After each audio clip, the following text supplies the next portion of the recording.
আজ বিকেলে ইচ্ছে করছিল একটু ছোলা ভাজা খেতে। নিজের হাতে সস দিয়ে বানানো গরম গরম খেতে ভীষণ মজার হয়েছে। তো আজকে সেই ভিডিওই শেয়ার করব। তো চলো লেটস গো।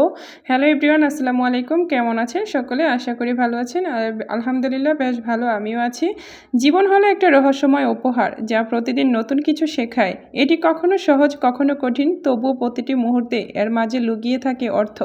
আমরা প্রতিনিয়ত জীবনের উত্থান পতনের মধ্য দিয়ে যাই, কখনো সুখে হাসি কখনো দুঃখে কাঁদি, কিন্তু এই হাসি কান্নার মাঝে জীবন আমাদের শক্তিশালী করে, আমাদের নিজেকে নতুন করে আবিষ্কার করতে শেখায়। জীবনের পথে আমরা অনেক কিছুই হারাই, স্বপ্ন, সময়, প্রিয়জন, কিন্তু এই হারানোর মাঝেও আমরা অনেক কিছু পাই, অভিজ্ঞতা, শিক্ষার নতুন সম্ভাবনা। অভিজ্ঞতা, শিক্ষার নতুন সম্ভাবনা জীবন আমাদের শিখিয়েছে কখনো থেমে যাওয়া যাবে না। প্রতিটি ব্যর্থতা একটা নতুন শুরুর পথ দেখায়, আর প্রতিটি সাফল্য আমাদের স্বপ্নকে আরও বড় করে। জীবনের সবচেয়ে বড় শক্তি হলো আমাদের মন। আমরা যদি মনে শক্তি রাখি তাহলে কোনো কষ্টই আমাদের ভাঙতে পারে না। জীবন আমাদের শিখিয়েছে ভালোবাসা, দয়া আর সৎ কাজই আমাদের জীবনকে অর্থপূর্ণ করে। আমাদের উচিত প্রতিদিন নতুন করে বাঁচা, ছোট ছোট মুহূর্তে সুখ খুঁজে নেওয়া, আর অন্যদের জীবনে একটু আলো ছড়িয়ে দেওয়া, কারণ জীবন ক্ষণস্থায়ী হলেও আমাদের কাজ আর ভালোবাসা চিরকাল বেঁচে থাকে। সফলতা কোনো ম্যাজিক নয়, এটি ধাপে ধাপে গড়ে ওঠা একটি পথ, যেখানে আছে কঠোর পরিশ্রম, সময়ের সঠিক ব্যবহার, আত্মবিশ্বাস আর বিশ্বাসযোগ্য কিছু সিদ্ধান্ত।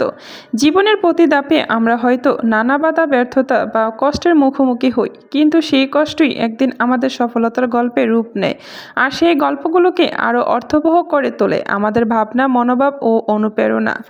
তো এই তো আজকে দেখতেই পাচ্ছ আমি কিন্তু ছোলাভাজি করলাম। তো বিকেলবেলা মানে সন্ধ্যার দিকে গরম গরম একদম খুব মজা লাগছে খাইতে।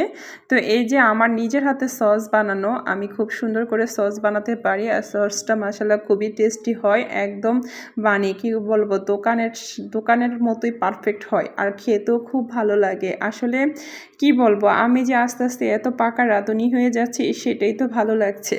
তো তোমাদের সাথে অনেক কিছু শেয়ার করেছি, আশা করি তোমরা সবসময় আমার পাশে থাকবা, আমাকে সাপোর্ট করবা, ভালোবাসা দিবা। আর আমার কথা বলতে হবে না, অবশ্যই আমি সবসময় তোমাদের সাথে আছি। তো কি করব আর, এই তো ছিল আজকের ভিডিওতে। তো আশা করি সবাই ভালো থাকবেন, সুস্থ থাকবেন, নিজের খেয়াল রাখবেন। আর আমার ভিডিওটি যদি ভালো লাগে লাইক কমেন্ট শেয়ার করে পাশে থাকবেন। ভালোবাসার মানুষরা সবসময় পাশে থাকলে কিন্তু ভালোই লাগে।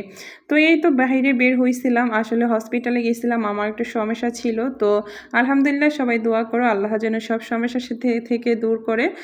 আল্লাহর রহমতে আল্লাহ যেন সবসময় ভালো রাখে সবাইকে, কোনো কঠিন অসুখ বিসুখ না দেয়। তো রাস্তায় দাঁড়িয়ে কিছু ডাব খেলাম আমরা চারজনে।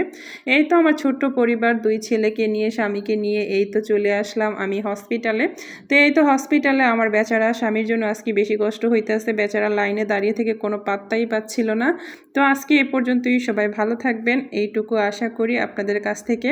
আসসালামু আলাইকুম, সবাই ভালো থাকেন।